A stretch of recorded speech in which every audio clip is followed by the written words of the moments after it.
Let's take a look back at today's action.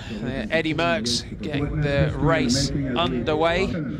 Lizzie Armistead going into the race with an 8-second lead over her teammate, but she wasn't the danger. The danger was Chloe Hosking of Wiggle Honda, Trixie Warwick of Velocio Schramm, and Emma Johansson of Orica AIS, with those bonus seconds on offer throughout the stage.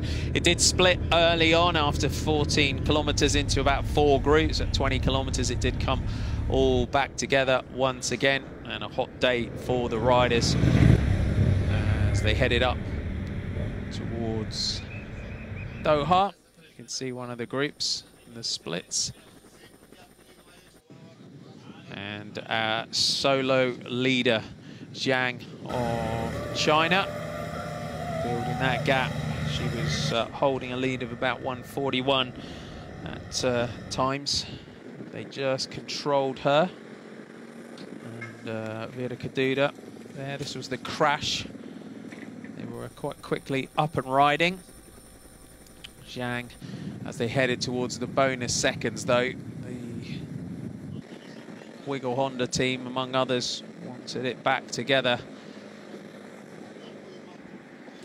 Attacks, though, which is what we wanted on the final stage, were starting to happen as our Chinese rider was swept up on the approach to the final intermediate sprint of the race on the 4th passage of the finish line.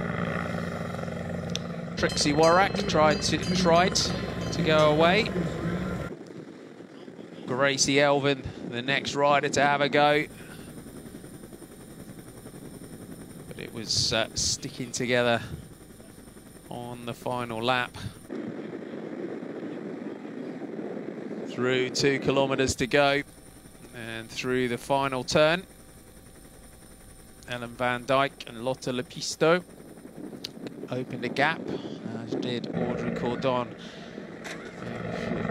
A bit of a coming together there, but as they headed up towards the line, it was the race between first and second in this year's race. Lizzie Armistead and Chloe Hosking. And then the throw to the line, the stage, going to Lizzie Armistead.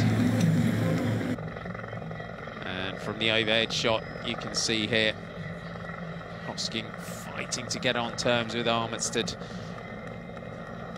Just gets her there. Armistead senses her coming, throws her bike at the line, and look at that. So about 1/4 of a wheel in the end that you can see there.